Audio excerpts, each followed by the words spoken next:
عصر کی نماز میں دیر ہو جائے تو کیا مغرب تک پڑھ سکتے ہیں یا اس سے کچھ پہلے دیر پڑھنے کی؟ عصر کی نماز کے متعلق مفتی صاحب سے سوال ہوا تو مفتی صاحب نے نہ قرآن سے کوئی دلیل دی ہے نہ حدیث مبارکہ سے۔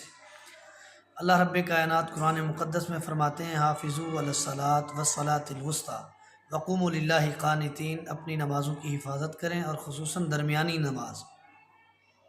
تو مفسرین نے اس درمیانی نماز سے مراد نماز عصر لیا ہے۔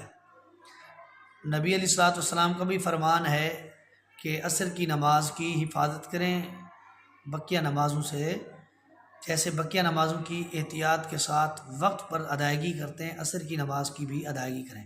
لیکن مفتی صاحب مجبور ہیں کیونکہ وہ حنفی ہیں اور مقلد ہیں، اس لیے وہ آراء اور قیاس دینے کے قائل ہیں۔ ہم آراء اور قیاس کے قائل نہیں بلکہ احادیث مبارکہ بطور دلیل پیش کر کے عمل کرتے ہیں۔